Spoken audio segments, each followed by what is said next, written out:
నమస్కారం. Sitting news తెలుగుకి స్వాగతం. ముందుగా ముఖ్యాంశాలు.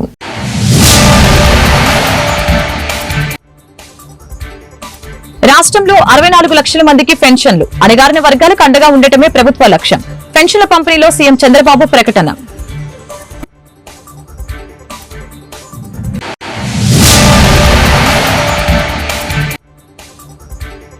రాష్ట్రంలో దారుణమైన పరిస్థితులు. అవినీతి దోపిడీపైన కూటమి నేతల దృష్టి. అంబటి రాంబాబు వ్యాఖ్యలు.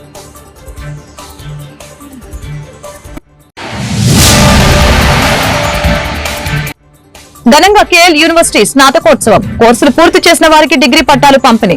హాజరైన మాజీ రాష్ట్రపతి రామ్నాథ్ కోవింద్, గవర్నర్ అబ్దుల్ నజీర్. అణగారిన వర్గాలకు అండగా ఉండటమే తమ ప్రభుత్వ లక్ష్యమని ముఖ్యమంత్రి చంద్రబాబు నాయుడు తెలియజేశారు. అనంతపురం జిల్లా నేమకాలలో పింఛన్ల పంపిణీ అనంతరం ఏర్పాటు చేసిన గ్రామ సభలో సీఎం ప్రసంగించారు. రాష్ట్రంలో 64 లక్షల మందికి పింఛన్లు ఇస్తున్నట్లు తెలియజేశారు.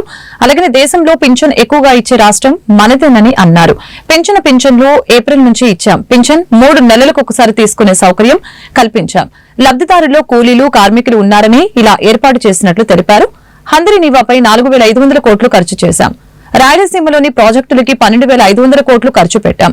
ఇక్కడున్న నేమకల్లు ప్రాజెక్టుని పూర్తి చేసే బాధ్యత మాదని తెలిపారు. రాయలసీమను రతనాలసీమగా మారుస్తానని హామీ ఇచ్చినట్లు చంద్రబాబు తెలిపారు.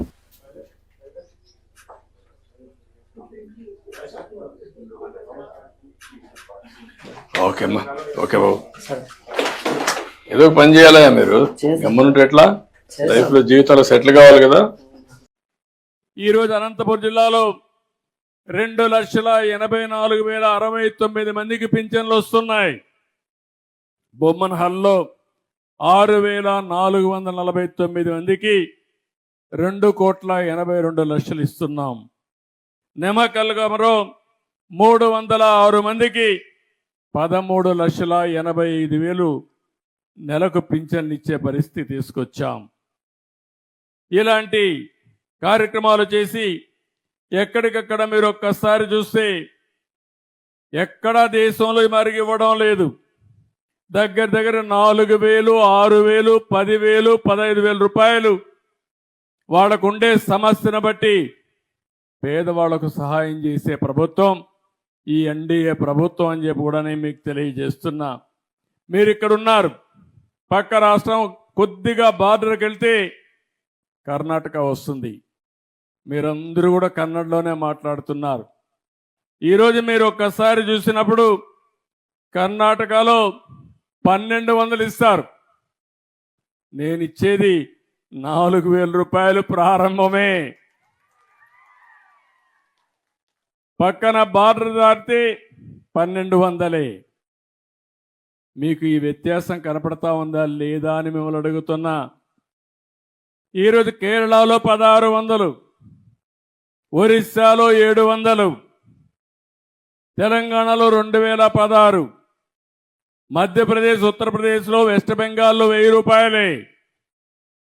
అంటే పేదల పట్ల ఏ విధంగా ఆలోచిస్తున్నాం? 64 లక్షల కుటుంబాలని మీరు ఉద్యోగంలో ఉంటే బియ్యం అక్రమ రవాణాపై దాడులు జరుగుతున్నాయని బీజేపీ అధ్యక్షురాలు దగ్గుపాటి పురంధేశ్వరి తెలిపారు. అనేక సందర్భాల్లో బీజేపీ ఈ అంశంపై పోరాడుతూనే ఉందని అన్నారు. కాకినాడ పోర్టుని కేంద్రంగా చేసుకుని విదేశాలకు అక్రమంగా బియ్యం రవాణా చేసిన అంశాన్ని తాము కూడా గతంలో ప్రశ్నించినట్లు తెలిపారు. రాష్ట్ర పౌర సరఫరాల శాఖ మంత్రి నాదెండ్ల మనోహర్ వివిధ ప్రాంతాల్లో చేసిన తనిఖీలో రేషన్ బియ్యం అక్రమ రవాణా గోదాముల్లో నిల్వ బయటపడ్డాయని తెలియజేశారు. గత ప్రభుత్వంతో ఆ పార్టీతో సంబంధం ఉన్న నాయకుల పేర్లు విదేశాలకు బియ్యం అక్రమంగా తరలించడంతో బయటకొచ్చాయని పురంధేశ్వర్ వెల్లడించారు. అవునండి, ఇది we are seeing an international smuggling of PDS rice. కాబట్టి ఇది ఇంటర్నేషనల్ ఇష్యూవే కదా. కనుక వాటన్నిటినీ దృష్టిలో పెట్టుకుని పవన్ కళ్యాణ్ గారు it may turn out to be an international issue అని చెప్పడంలో ఎటువంటి అతిశయోక్తి లేదు. మనం చూస్తున్నాం నాదెండ్ల మనోహర్ గారు సివిల్ సప్లైస్ మినిస్టర్గా అనేక గోడౌన్ల మీద వారు ఇన్స్పెక్షన్ చేయటం, పెద్ద ఎత్తున అక్కడ పీడిఎస్ రైస్ దొరకటం, వాటన్నిటినీ కూడా ఇంచుమించుగా కాకినాడ పోర్టు నుండి వారు అక్కడ నుండి తరలించేస్తున్నారు అనేటువంటి విషయం, ఇవన్నీ కూడా మనం చూసాం. అయితే గత ప్రభుత్వంతో అధికారంలో ఉన్నటువంటి పార్టీతో సంబంధం ఉన్నటువంటి నాయకుల పేర్లు ముడిపడి ఉన్నటువంటి విషయాన్ని మనం ఇక్కడ గమనించాలి. కనుక భారతీయ జనతా పార్టీ ఎప్పుడు వెనకడుగు వేయలేదు ఇటువంటి అంశాల మీద గళం విప్పడానికి. అదేవిధంగా ఇవాళ పవన్ కళ్యాణ్ గారు కూడా ముందుకు వచ్చి దానికి బలం చేకూర్చడం అనేది ఇది నిజంగా ప్రతి ఒక్కరు కూడా గమనించవలసినటువంటి విషయం, స్వాగతించవలసిన. పెద్ద ఎత్తున కేంద్ర ప్రభుత్వం వాటన్నిటినీ కూడా అందిస్తున్నటువంటి విషయం మనం ఖచ్చితంగా స్వాగతించాలి. దాన్ని స్వాగతిస్తూనే అదనంగా రాష్ట్రానికి ఏం కావాలి అంటే ఒక్కొక్క పార్లమెంట్ నియోజకవర్గానికి సంబంధించినటువంటి డెవలప్మెంట్ యాక్టివిటీస్ ఉంటాయి. రాజమండ్రికి సంబంధించి 2027లో జరగబోయేటువంటి పుష్కరాలు ఏవైతే ఉన్నాయి వాటిని దృష్టిలో పెట్టుకుని ఏ రకంగా వనరులు తెచ్చుకోవాలనేటువంటి విషయం మీద ఖచ్చితంగా మేము దృష్టి 98 కోట్ల రూపాయలు ఇవాళ అఖండ గోదావరి కింద అక్కడ ఉన్నటువంటి ఘాట్లు కావచ్చు, అదేవిధంగా హ్యావ్లాక్ బ్రిడ్జ్ 100 సంవత్సరాలు పైబడినటువంటి ఆ బ్రిడ్జ్ ఏదైతే ఉందో దానికి హెరిటేజ్ వాల్యూ ఉంది. రాష్ట్రంలో దారుణమైన పరిస్థితులు ఉన్నాయని, అవినీతి దోపిడీలపైన కూటమి నేతలంతా దృష్టి పెడుతున్నారని వైసీపీ నేత మాజీ మంత్రి అంబటి రాంబాబు అన్నారు. తాజా పరిణామాలపై శనివారం సాయంత్రం గుంటూరు కార్యాలయంలో ఆయన మీడియాతో మాట్లాడారు. సంపద సృష్టించడం కంటే సంపద సృష్టించుకుంటాం, అంతా మేమే దోచుకుంటాం అన్నట్లుగా వాళ్ల తీరు ఉందని సెటైర్లు వేశారు. కాకినాడ పోర్టు పర్యటనపైన ఆసక్తికర వ్యాఖ్యలు చేశారు. రాష్ట్ర వ్యాప్తంగా మద్యం షాపులు వచ్చాయి, మద్యం షాపులకి లాటరీలు పెట్టారు, కానీ మద్యం షాపులు దక్కించుకున్న వారిని బెదిరించి వాటాలు తీసుకుంటున్నారు. రాష్ట్రంలో ఉచిత ఇసుక పాలసీ లేదు, కూటమి నేతలు ఇసుకను దోచుకుంటున్నారు, చివరికి బూడిద కోసం కూడా కొట్టుకుంటున్నారని ఆయన విమర్శించారు. కూటమి ఎమ్మెల్యేలు 165 మంది గెలిచారు, 164 మంది. వీరి పరిస్థితి ఎలా ఉందంటే మంచి అవకాశం మించిన దొరకదు, మంచి సమయం వచ్చింది, ఆదాయ మార్గాలు వెతుక్కుందాం, ధనార్జన చేసుకుందాం, మళ్ళీ మేము నిలబడాల్సిన అవసరం లేదా, ఖర్చు పెట్టాల్సిన అవసరం లేదా, సంపాదించుకుంటే తప్పేంటి అనే పద్ధతుల్లో. ఈ మాటలు నేను మాట్లాడుతున్న మాటలు కాదు. తెలుగుదేశానికి సంబంధించినటువంటి పత్రికలు రెండిట్లో ఒకటి బహిరంగంగా రాసినటువంటి మాటను నేను చదువుతా ఉన్నా. అక్రమార్జన కోసం వెంపర్లాడుతున్నారు. ఇసుక, మద్యం ఇలాంటివన్నీ కాంట్రాక్టర్లు, ప్రైవేటు పరిశ్రమల్లో ఉన్నటువంటి విషయాల్లో దోచుకునే కార్యక్రమాలు ఇవన్నీ జరుగుతూ ఉన్నాయి. వీటితో పాటు కూటమిలో ఉన్న సభ్యులే ధనార్జన కోసం ఒకరు పోటీ పడుతున్నారు.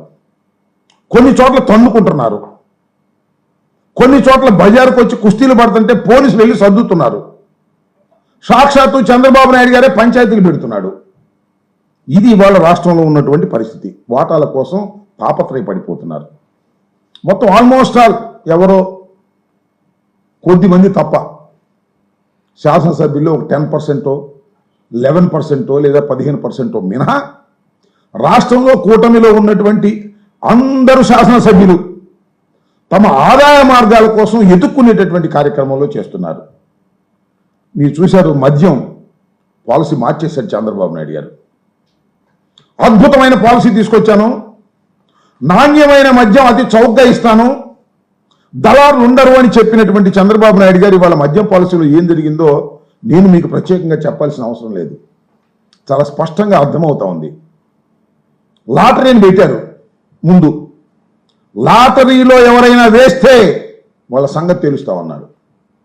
తర్వాత మళ్ళీ ఏదో సర్దుకుని అందరి చేత లాటరీ అలౌ చేశారు. కొన్ని చోట్ల అయితే చేయలేదు అనుకోండి. లాటరీలో గెలుచుకున్న వారికి, వచ్చిన వారికి షాపులు మేనేజ్ చేస్తున్నారు. ఇవాళ వాళ్ళు మేనేజ్ చేయాలంటే 30 లక్షలు కట్టమన్నారు. తాడేపల్లి మండలం వడ్డేశ్వరంలోని కేఎల్ విశ్వవిద్యాలయంలో 14వ స్నాతకోత్సవ వేడుకలు ఉత్సాహంగా జరిగాయి. ఈ కార్యక్రమానికి భారత మాజీ రాష్ట్రపతి రామ్నాథ్ కోవింద్ దంపతులు, గవర్నర్ జస్టిస్ అబ్దుల్ నజీర్ ముఖ్య అతిథిగా హాజరయ్యారు. స్నాతకోత్సవంలో 4706 మంది విద్యార్థులకి డిగ్రీ పట్టాల్ని ప్రదానం చేశారు. ఈ కార్యక్రమంలో కేఎల్ యూనివర్సిటీ అధ్యక్షులు కోనేరు సత్యనారాయణ, కార్యదర్శి కోనేరు శివ, కాంచనలత తదితరులు పాల్గొన్నారు.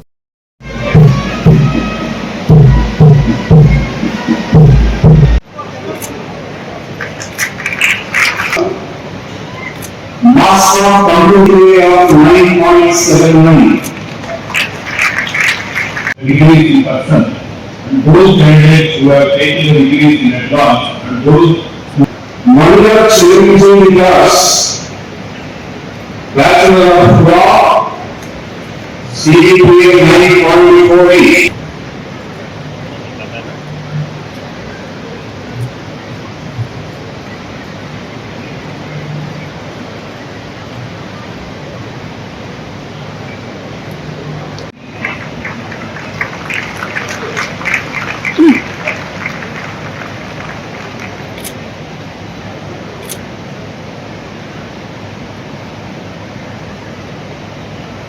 Sura, MBA. Vocation, Medical Science Sayada, India, Electronics and Communication, Mechanical Engineering, Nagarashmi Soma,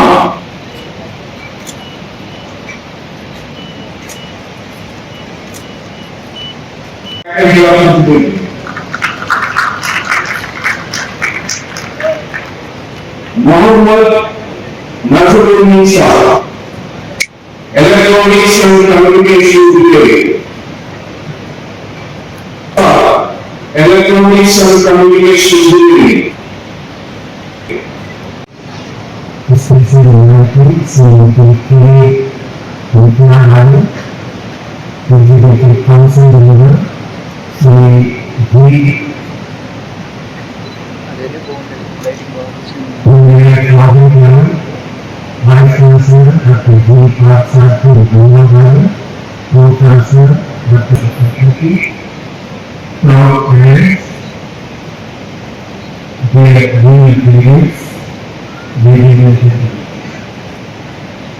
I'm delighted to be in our approach today and reflecting on our concern in our careers.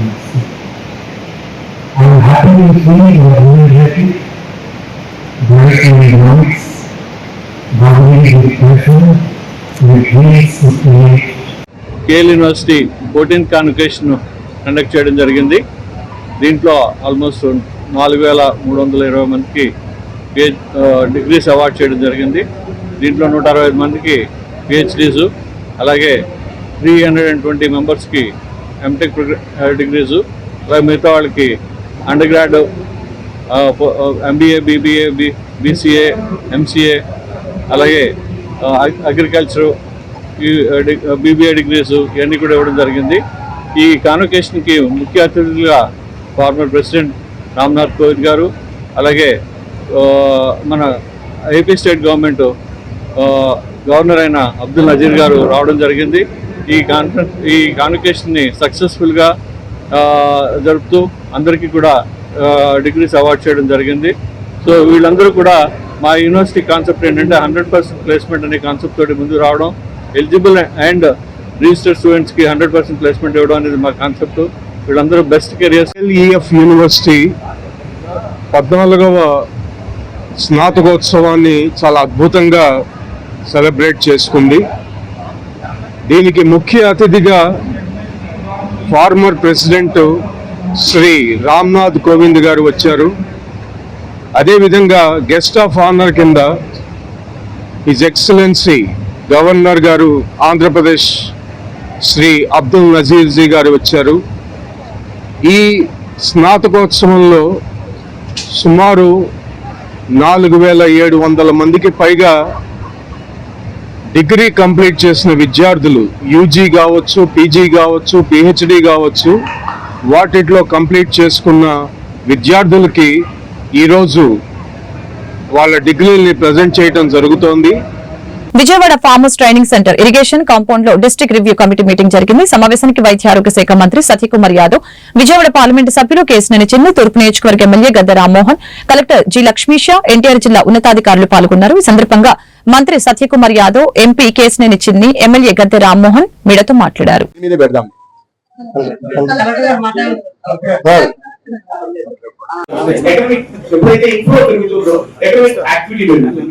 Economic activity పెరుగుతుంది, shop hotel ఉండవచ్చు, దానివల్ల revenue generation పెరుగుతుంది. కాబట్టి వీటి మీద కూడా దృష్టి పెట్టి ప్రసాద్ కింద నిన్న కూడా ఎవరో మాట్లాడుతున్నారు, అమ్మవారి దీన్ని ప్రసాద్ కింద పెట్టడానికి అవకాశం ఉందా, ప్రతిపాదన మనకి క్లస్టర్ వస్తుంది, మ్యాంగో క్లస్టర్ వచ్చే అవకాశం ఉంది, ప్రాసెసింగ్ యూనిట్ పెట్టడానికి అవకాశం ఉంది.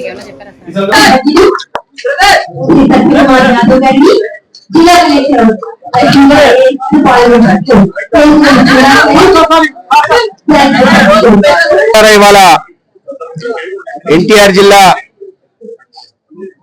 డిస్ట్రిక్ట్ రివ్యూ మీటింగ్ మొట్టమొదటి మీటింగ్ జరిగింది.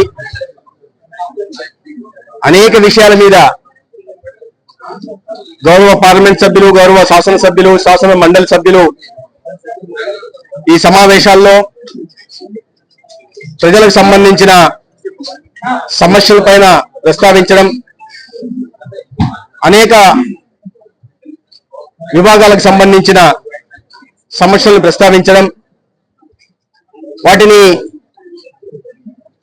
జిల్లా కలెక్టర్ గారి అధ్యక్షన సంబంధిత అధికారుల దృష్టికి తీసుకెళ్లి వాటి పరిష్కారం దిశగా సత్వరమే పనిచేయాలని చెప్పడం జరిగింది. ఇటీవల వచ్చిన వరదల కారణంగా రికార్డు స్థాయిలో 98% బాధితులకి పరిహారం, గ్రామీణ ప్రాంతాలకు సురక్షితమైన నీరు అందించి వారి జీవన ప్రమాణాలు పెంచి వారి ఆరోగ్య సంరక్షణ చేపట్టాలనే విషయం కూడా చర్చ జరిగింది. ప్రధానంగా ఏ కొండూరు గ్రామంలో కూడా అది ఆరోగ్యానికి సంబంధించిన కేసులు అయినప్పటికీ, సీకేడీ సంబంధించిన కేసులు అయినప్పటికీ, ప్రధానంగా సురక్షితమైన మంచినీరు లేకపోవడం వల్ల, ఇతర పెస్టిసైడ్స్ వీటి వాడకం ఎక్కువ ఉండడం వల్ల అనేక మంది పేదలు ప్రధానంగా ఈ మూత్రపిండ వ్యాధి బారిన పడుతున్నారు. ప్రాణాలకు ఇబ్బందికరంగా ఉంటుంది కాబట్టి వెంటనే సురక్షితమైన నీరు అందించాల్సిన విషయం మీద కూడా చర్చించడం జరిగింది. వ్యవసాయానికి సంబంధించి, అదేవిధంగా ఉద్యోగ ఉపాధి అవకాశాలకు సంబంధించి మా ఇన్ఛార్జి మంత్రిగా వచ్చిన పెద్దలు సత్యకుమార్ గారికి ముందుగా ధన్యవాదాలు. ఇవాళ మన ముఖ్యమంత్రి నారా చంద్రబాబు నాయుడు గారు ఈ ఎన్టీఆర్ జిల్లా అభివృద్ధిపై ప్రత్యేక దృష్టి పెట్టి మాకు సత్యకుమార్ గారిని ఇన్ఛార్జి మంత్రిగా ఇవ్వటం మా జిల్లా యొక్క అదృష్టంగా భావిస్తున్నాం. ఎందుకంటే చంద్రబాబు నాయుడు గారి దగ్గరే కాదు, ప్రధానమంత్రి మోడీ గారి దగ్గరికి కూడా వెళ్లి ఈ సమస్యల మీద, ఈ జిల్లా అభివృద్ధి మీద దృష్టి పెట్టడంలో వారు కేంద్రీకరిస్తారని అందరికీ వారికి ఉన్న అనుభవం కానీ, వారికి ఉన్న ఇన్ఫ్లుయెన్స్ కానీ మనందరికీ తెలుసు. కాబట్టి జిల్లా చేసుకున్న అదృష్టంగా ముందుగా భావిస్తున్నాం. ఇవాళ మొట్టమొదటి డిఆర్సీ సమావేశంలో కొత్తగా వచ్చిన కలెక్టర్ గారు కానీ, లక్ష్మీరావు గారు కానీ, మా ఎమ్మెల్యేలు కానీ, నేను కానీ, ఇవాళ అధికారులు కానీ చూస్తే మీరు 5:30 గంటలు డిఆర్సీ మొట్టమొదటి సమావేశం జరిగిందంటే ఎంత చక్కటి సమావేశం. ఇవాళ జిల్లా అన్ని సమస్యల మీద, మనం చేయాల్సిన పనుల మీద ఒక చక్కటి సమావేశం ఏర్పాటు చేయడం జరిగింది. ఈ సమావేశంలో తీసుకున్న పలు నిర్ణయాలు మళ్ళీ Vijayawada farmers training centre irrigation compound లో ఎన్టీఆర్ జిల్లా కలెక్టర్ లక్ష్మీషా, జిల్లా ఇన్ఛార్జి మినిస్టర్ సత్యకుమార్ యాదవ్ ఆధ్వర్యంలో జరిగిన జిల్లా రివ్యూ సభలో ఎమ్మెల్యే శ్రీరామ్ రాజగోపాల్ తాతయ్య పాల్గొన్నారు. ఈ సందర్భంగా ఆయన మీడియాతో మాట్లాడారు. ఇటీవల కురిసిన భారీ వర్షాలు, వరదల వలన జగ్గేపేట నియోజకవర్గంలో పలు వ్యవసాయ ఎత్తిపోతల పథకాలు, పలు రోడ్లు సమీపంలో పంట పొలాల్లో ఇసుక మేతలు వేశారని, దీని వలన రైతులు తీవ్ర ఇబ్బందులు ఎదుర్కొంటున్నారని, వాటి మరమ్మతులకి నిధులు మంజూరు చేయాలని కోరారు.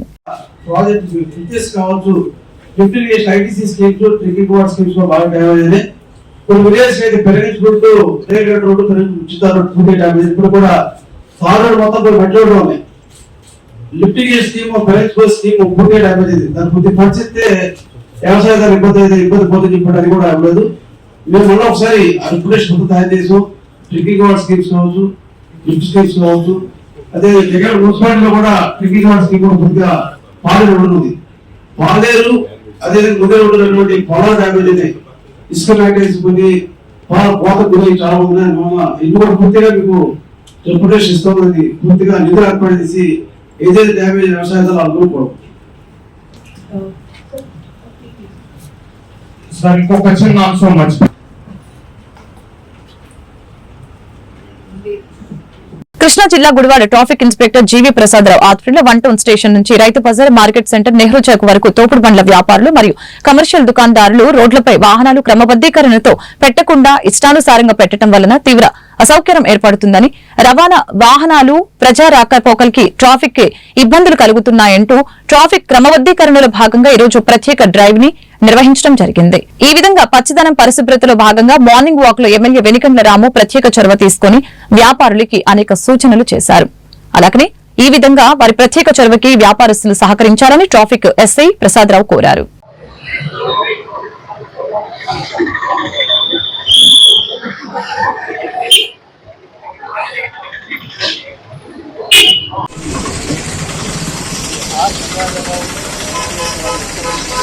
Superintendent Shri R Gangadhara IPS వారి ఉత్తర్వుల ప్రకారం గుడివాడ 1 టౌన్ పోలీస్ స్టేషన్ నుంచి నెహ్రూ చౌక్ సెంటర్ వైపు ఉన్నటువంటి రోడ్డు ఇరువైపులా ట్రాఫిక్ విధానంలో ఒక స్పష్టమైన మార్పు తీసుకురావాలని ఈ రోడ్డు మార్గంలో ఎక్కువగా చిరు వ్యాపారస్తులు వారు వ్యాపారం చేసుకుంటూ వారి జీవన విధానం సాగిస్తారు. వాళ్ళకి కూడా మేము సపోర్ట్ గానే ఉంటున్నాం. అయినప్పటికీ కూడా వాళ్ళు ప్రభుత్వ రోడ్డు అయినటువంటి రోడ్డు మార్జిన్ ని కూడా బాగా ఆక్రమించుకొని ప్రయాణికులకి కొనుక్కోవటానికి వచ్చే ప్రజలకు కూడా చాలా ఇబ్బందికరంగా ఈ బళ్ళు పెట్టడం అవన్నీ చేస్తున్నారు. దాని మీద ఎమ్మెల్యే గారు కూడా ఒక 2 రోజుల క్రితం వాళ్ళందరితో సమావేశమయ్యి మీరందరూ ఈ విధంగా వ్యాపారాన్ని చేసుకోవాలి, ఈ విధమైన ప్లేస్ విధానాల్లో ఉండాలని చెప్పి వాళ్ళకి తగు సూచనలు కూడా ఇచ్చారు. ఎప్పుడు సూచనలు ఇచ్చినా వాళ్ళు ఒక అరగంట సేపు మాత్రం పాటించడం, తర్వాత వాళ్ళ వ్యాపారం వాళ్ళు చేసుకోవటమే జరుగుతుంది. తద్వారా ఈ గుడివాడ ప్రజానీకానికి చాలా ఇబ్బందికరంగా ఈ మార్జిన్లు ఆక్రమించి రోడ్లు ఆక్రమించి ఒక బండి ఉండాల్సిన ప్లేస్ లో దాని వెనక ఒక చెత్త చెదారంతో ఒక బండి పెట్టుకోవటం, ఆ బండిని చూపించుకుంటూ ఎదురు ఇంకో బండి పెట్టడం వల్ల ట్రాఫిక్ కి ఎక్కువగా ఇబ్బంది కలుగుతుంది. ఈ ట్రాఫిక్ విధానంలో స్పష్టమైన మార్పు తీసుకురావాలని మీడియా మిత్రుల ద్వారా ఈ రోజు చేసినటువంటి ఈ కార్యక్రమానికి మీరు వచ్చి ఈ పర్యవేక్షణలో ట్రాఫిక్ పోలీసు ఎలా పనిచేస్తుంది, ఏ విధంగా వాళ్ళకి రూల్స్ అండ్ రెగ్యులేషన్స్ చెప్తున్నాం అనేది మీరు కూడా ప్రత్యక్షంగా చూశారు. కాబట్టి ఇక నుండి గుడివాడలో వాహనదారులకు కానీ ప్రయాణికులకు కానీ ఎలాంటి ఇబ్బంది కలగకుండా ఈ చిరు వ్యాపారస్తులందరూ ఒక క్రమమైన పద్ధతిలో వ్యాపారం చేసుకుంటానికి గాను ట్రాఫిక్ పోలీసు వారు తీసుకునే చర్యల్ని మీరంతా ప్రజలంతా సమర్థించి అట్లాగే వ్యాపారం. డిసెంబర్ 1 ప్రపంచ ఎయిడ్స్ డే సందర్భంగా గుడివాడలోని డాక్టర్ గురురాజు హోమియోపతి కాలేజ్ నందు అవగాహన సదస్సు నిర్వహించారు. ఈ కార్యక్రమానికి ముఖ్య అతిథిగా Shrimati M Sudharani PRPL civil judge Gudivada division వారు హాజరయ్యారు. ఈ సందర్భంగా జడ్జి మీడియాతో మాట్లాడారు.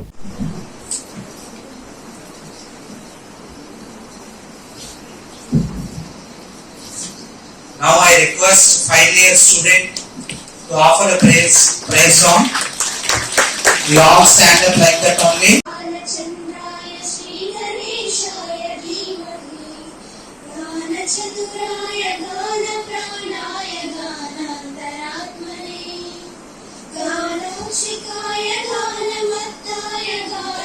This function, please listen carefully and encourage them. And this is the first time they have come, and last year also they have intimated us, but they haven't come to our college. And today ప్రతి ప్రయత్నం చేస్తాను.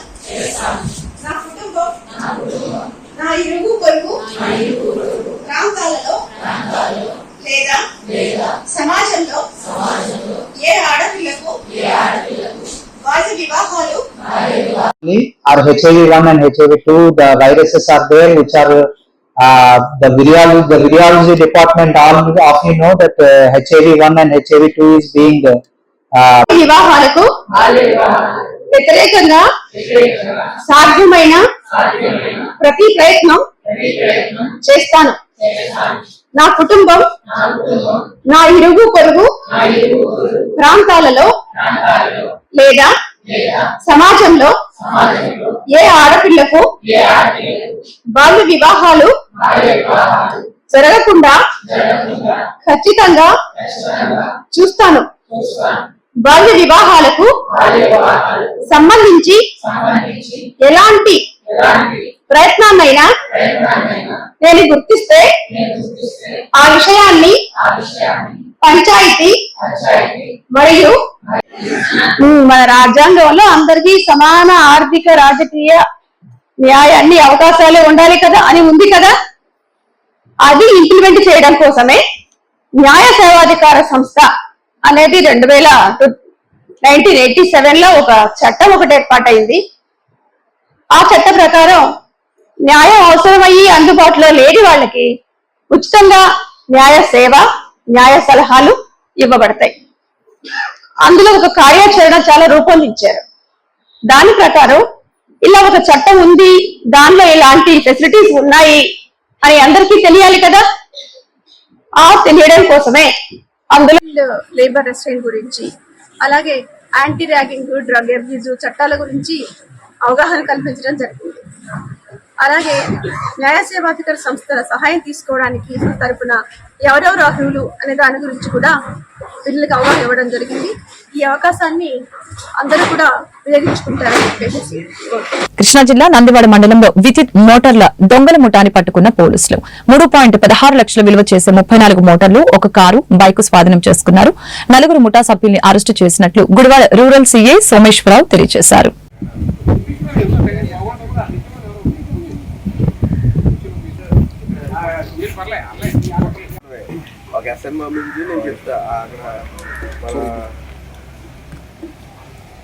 అది కాదు ఒకసారి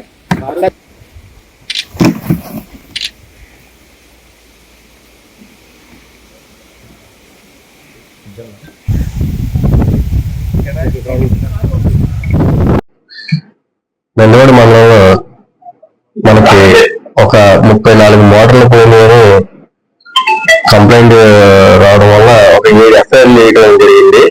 చెరువుల మీద రైతుల యొక్క మోటార్లు పోతున్నామని కంప్లైంట్ ఇవ్వడం వల్ల ఒక 7 ఎఫ్ఐఆర్లు చేయడం జరిగింది.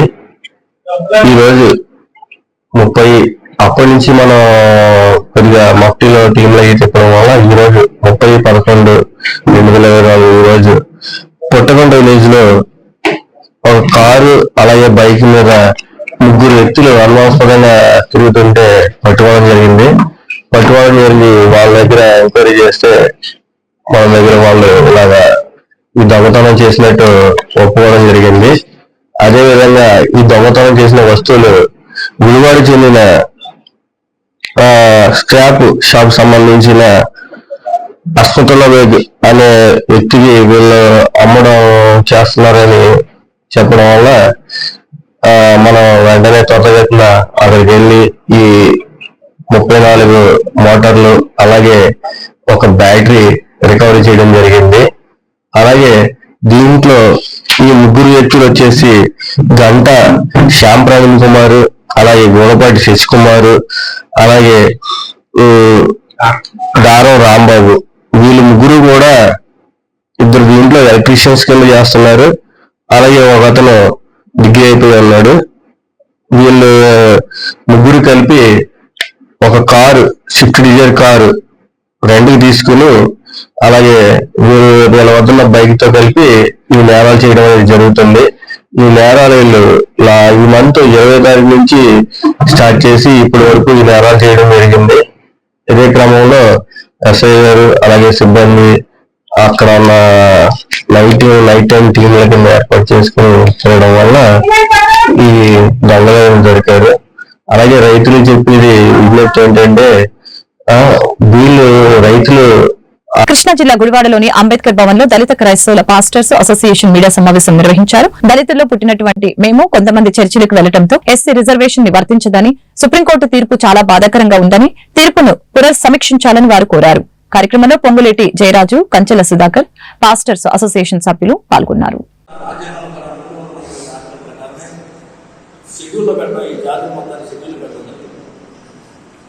మరి బ్రాహ్మణైతే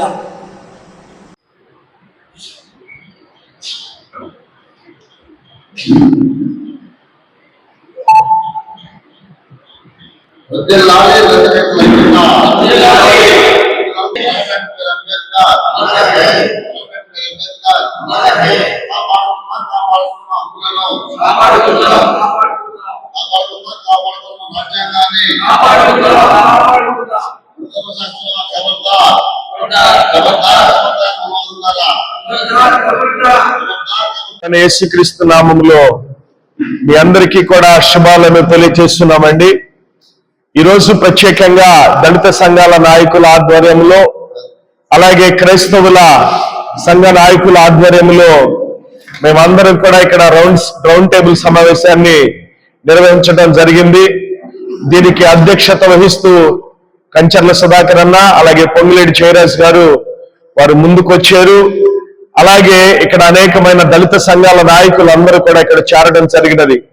ఒక విషయం ఏంటంటే చర్చికి వచ్చినంత మాత్రాన కులాన్ని మార్చుకోవలసిన పని లేదండి. అందరూ చర్చికి వస్తారు, అన్ని కులాల వాళ్ళు చర్చికి వస్తారు. చర్చికి వచ్చారని చెప్పేసి అని మా ఎస్సీ రిజర్వేషన్లు తీసేసి మీరు బీసీసీలుగా మారిపోండి అని చెప్పేసి పిల్లల చదువుల విషయాల్లో కానీ అలాగే రేషన్ కార్డుల విషయాల్లో కానీ అన్నిటినీ కూడా తీసేసి మార్చేసి రిజర్వేషన్లు అన్ని కూడా తీసేస్తున్నారండి. ఇది మాకు నచ్చటం లేదు, బాధాకరంగా ఉంది, మాకు దుఃఖకరంగా ఉంది. కాబట్టి ఈరోజు సమావేశం ఎందుకంటే దళిత క్రైస్తవుల మీద అనేక దాడులే కాకుండా ఏదైతే అంబేద్కర్ రాజ్యాంగం రాశాడో ఆ షెడ్యూల్ క్యాస్ట్ గా 341 ఆర్టికల్లో శాసనం జరిగింది. దాని ప్రకారం అనేక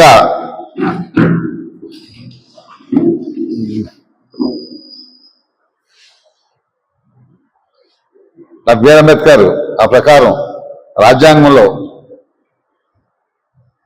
341 ఆర్టికల్ పొందుపరిచి ఆర్టికల్ 25లో మత స్వేచ్ఛ ఇవ్వడం జరిగింది. అంటే ఈ దేశంలో ఎవరైనా ఈ మతాన్ని స్వీకరించి ఏదో ఆరాధించుకునే పరిస్థితి ఏర్పాటు చేయడం జరిగింది. అంతకుముందు ఈ రాజ్యాంగం రాసే ముందు కేరళ బ్రాహ్మిన్స్ మీ క్రైస్తవులుగా ఉంటామని చెప్పి అది అంటాం. బ్రాహ్మిన్స్ క్రిస్టియన్స్ ఉండేవాళ్ళు అంతకుముందు వాళ్ళే నడిపేవాళ్ళు సంస్థలన్నింటినీ. ఆ తదుపరి ఈ బ్రాహ్మణ వ్యవస్థ ఏదైతే చెప్పిందో మేము బీసీగా ఉంటామని దాన్నే షెడ్యూల్ కూడా కంటిన్యూ చేస్తాం జరిగింది రాజ్యాంగంలో. అది కరెక్ట్ కాదు, దళిత వ్యవస్థను ఎస్సీలో చేర్చాలని ఎప్పటి నుంచో పోరాటం జరుగుతుంది. ఇవాళ నుంచి కూడా మేము సుధాకర్ మీ అందరూ ఖచ్చితంగా కలిసి పోరాటం. నమస్కారం. ఈరోజు డాక్టర్ బిఆర్ అంబేద్కర్ గారి భవనంలో క్రైస్తవ సోదరులు, పాస్టర్లు, దళిత సంఘాలు అందరూ కలిసి ఈ కార్యక్రమం చేయడం జరుగుతుంది. మా ఉద్దేశం ఏంటంటే మతం మారిన అంత మాత్రాన కులం మారదని, మా దళిత క్రిస్టియన్ని ఎస్సీ జాబితాలో చేర్చాలని, ఇతర కులాలు చర్చిలకు వెళ్తే గుడివాడ నియోజకవర్గం వచ్చేలాగే 60-70 వేల మంది చర్చిలకు వెళ్తున్నారు అన్ని కులాల మీద. వాళ్ళకు రాని కుల సర్టిఫికేట్ మాకెందుకు వస్తుంది? చర్చికి వెళ్తే బీసీసీ ఎందుకు అవుతున్నారు? కనుక గందరగోళంగా మారిన కృష్ణా జిల్లా సర్వసభ్య సమావేశం. మచిలీపట్నంలోని జిల్లా పరిషత్ సమావేశ మందిరంలో జరిగిన సర్వసభ్య సమావేశం పూర్తిగా అదుపు తప్పింది. తడిచిన ధాన్యానికి మద్దతు ధర ఇవ్వటం లేదని, అధికారులు మిల్లర్లతో కుమ్మక్కై చేతులు కలిపారని, రైతుల్ని రక్షించడంలో కూటమి ప్రభుత్వం విఫలమైందని సమావేశంలో ఒక్కసారిగా జెడ్పీటీసీ సభ్యులు ఆందోళన లేవనెత్తారు. సభలో సాక్షాత్తు రాష్ట్ర ఎక్సైజ్ మంత్రి కొల్లు రవీంద్ర ఉన్నప్పటికీ కూడా సభ్యుల్ని ఏమాత్రం అదుపు చేయలేకపోయారు.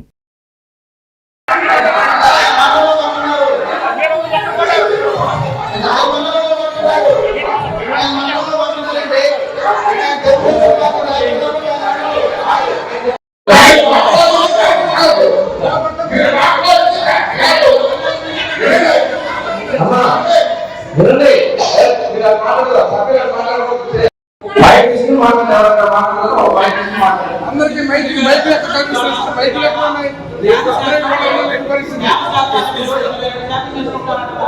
ఇవాళ ఉన్న వర్షా సూచన ప్రకారంగా ఎంత తాను నోట్ చేసుకున్నామా ఎక్కడ మనకి చెప్పిన ఎక్కడ మలవదు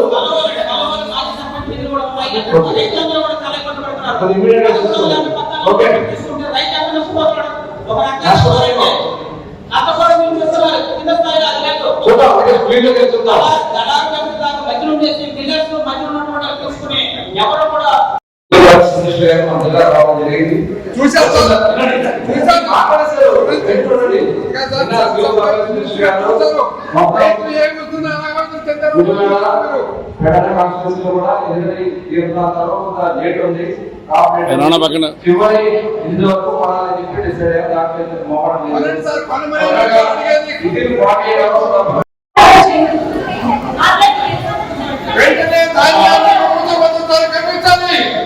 ఈ రోజున కనీసం మేము విజయవాడ నుంచి బర్రె పట్టవస్తుంటే రోడ్డున్న దాంట్లో ధాన్యం చెప్పేసి వస్తుందో తుఫాను వస్తామంటే కనీసం పైన పట్టాలతో దాచుకునే పరిస్థితి కూడా కనిపించట్లేదు కదా.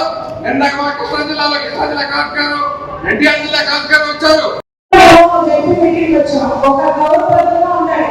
ఎవరైతే సభ్యులు ఉన్నారో వాళ్ళని పంపించేస్తే సభ కంటిన్యూ అవుతుంది. లేదంటే మమ్మల్ని వెళ్ళిపోతే వెళ్ళిపోతాం.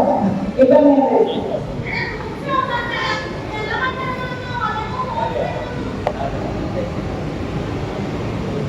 ఏం లేదు.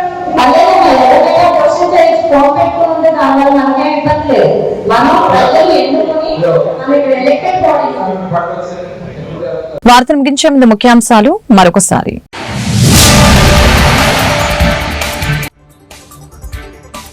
రాష్ట్రంలో 64 లక్షల మందికి పెన్షన్లు, అణగారిన వర్గాలకు అండగా ఉండటమే ప్రభుత్వ లక్ష్యం. పెన్షన్ల పంపిణీలో సీఎం చంద్రబాబు ప్రకటన.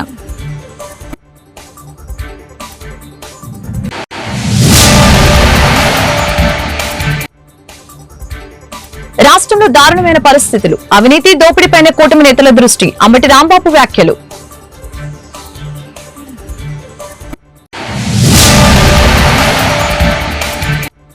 ఘనంగా కేఎల్ యూనివర్సిటీ స్నాతకోత్సవం. కోర్సులు పూర్తి చేసిన వారికి డిగ్రీ పట్టాలు పంపిణీ. హాజరైన మాజీ రాష్ట్రపతి రామ్నాథ్ కోవింద్, గవర్నర్ అబ్దుల్ నజీర్. ఈ వార్తలు ఇంతటితో సమాప్తం. మరొక బులెటిన్ మళ్ళీ కలుద్దాం. నమస్కారం.